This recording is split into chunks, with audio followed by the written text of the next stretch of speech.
Andrea, hindi ka nga pwede dito. Bakit ba ang kulit mo? Ha? Ang tigas talaga ng... Nay, susugod po kayo sa ospital? Oo. Kung gusto niya ng away, akong harapin niya. Hindi kayo mga anak ko. Hindi kami mawawalan ng karapatan sa tatay ko. Bitayin mo ako! Abi! Abi! Jessica, Tinulak ka ng nurse niyo ang anak ko eh, Sagdan. Empleyado niyo siya. Sisantihin niyo. Kung hindi, ididemanda ko siya. At itong hospital niyo. Pag nadamay tong ospital dahil sa pagmamaldita mo, I will fire you. I'm sorry. Hindi ko naman sinasadyang maitulak yung anak mo. Pumapayag na ako na makalapit kayo kay Mandel. Pero linisin mo ang pangalan ko sa boss ko. Tinatanggap ko na aksidente lang ang pagtulak ni Hazel sa anak ko. Hindi na ako magdedemanda. Manuel, kasumo ko. Di ba kayo nagkakausap ni Andrea at si Jeff? At may mga pangako ka pa sa akin. Magpapagaling ako, Felma. Gagawin ko ang lahat para makalakad ulit. Dahil pangarap ko, maihatid kita sa altar nang hindi ako naka-wheelchair.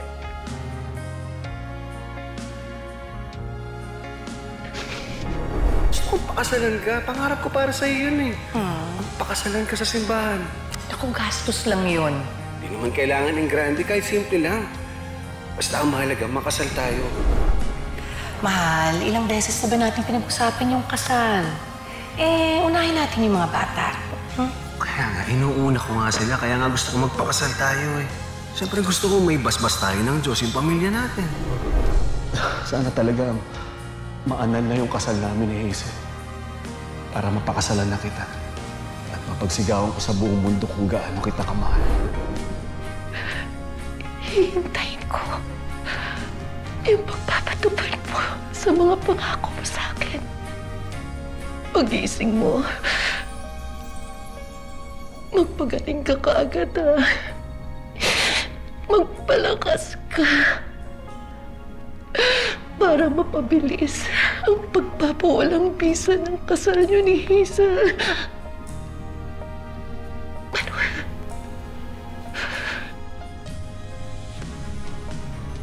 Aaminin ko, ito na lang talaga ang kulang para mahalin kita uli. At sa pagkakataong ito, ipaglalaban ko ang pagmamahal ko sa'yo.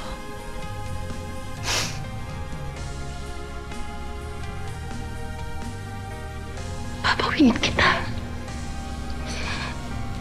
sa babae ng agaw sa'yo sa akin.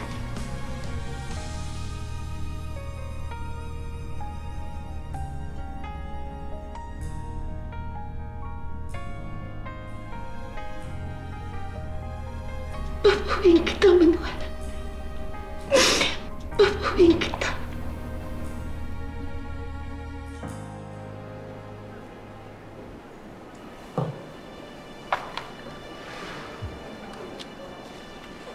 Buwisit na Felma Landi na yun. May pabulong-bulong pang nalalaman sa asawa. Naisahan ka, friend. So, ginawa niyang panakot yung demanda. Fault niyo rin po yun, Mom. You didn't control yourself. Sinaktan niyo si Ate Andrea. Ate Andrea talaga? Bakit? BFF na ba kayo? Baka nakakalimutan mo. Ni hindi kayo magkaano-ano. Isa pang tawag mo ng Ate Andrea, siya una-una kong pagsasabihan kung sino ka talaga. Mom, stop reminding me about it, please. Then stop being their ally. Pep. Time out muna. Baka mag-away na naman kayo mag-ina. So, may access na naman pala silang Felma kay Manuel. What are you gonna do? Cut the access. Pero Mom, you had an agreement, di ba? Pinagbigyan ko lang si Miles. Pero yung ginawang paglapit na yun ni Felma sa asawa ko, huli na niya yun. Kaya ikaw, magbantay ka ha, habang wala ako. Siguraduhin mo hindi makakalapit yung pamilya sa labas.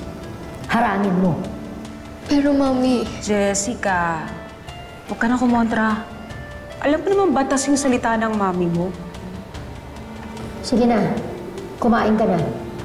At pagkatapos niyan, magpahinga ka na. Bukas may ipagagawa ko sa iyo.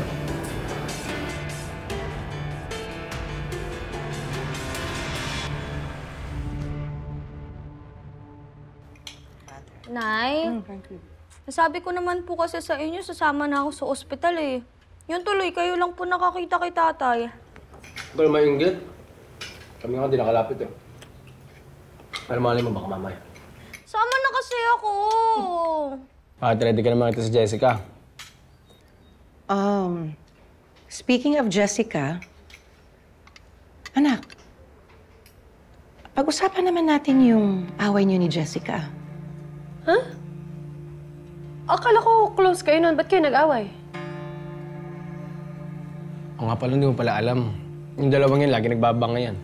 Nagkakasakitan pa nga eh. At saka si Hazel, sinugod pa ako. Bunso, sige na, magkwento ka na. Wala lang po yun, Nay. Away magkapatid lang po. Tsaka, aaminin ko po, minsan ako po talaga yung may kasalanan. Pero magbabati rin po kami. Ako pa po mismo magsasorry sa kanya. Ayoko naman din po na nag-aaway kami. Miss ko na po yung dating kami. Siguraduhin mo yan, anak, ha? Apo, Nay. Ate, kamusta pala yung first encounter mo kay Hazel? Ayun. Tama nga si Kuya. Tingnan mo yung ginawa sa akin na yun. Hindi ako makakain ng maayos. Para talaga siyang kapatid ni Satanas. Sobrang demonyo ng ugali. Grabe, no? Sa liit niyang yun, kinaya niya ako? Wala naman pinipiling sa'yo yung pagiging masama. Pag masama ka talaga. Yun na yun. Kawawa lang si Jessica. Sa dinami-dami ng pwede niya maging nanay, yung Hazel na yun pa. Buti na lang nagmana siya kay tatay. Mabait siya. Hindi tayo sure. Ano ibig mong sabihin, Bunso? Andrea, babot ka ng cheese. Ay, ako na. Oh, eto, mag-cheese ka. Teka, Ate Dina. Ay, Jessica, andyan ka pala? Oh, Jessica, anak, hindi ka nagsabi na pupunta ka dito. Halika na.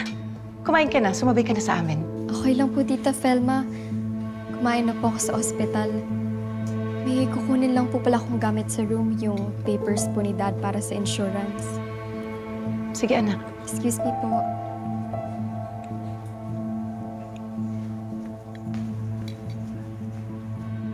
Bunso. O yan na, oh. Chance mo nang kausapin yung kapatid mo.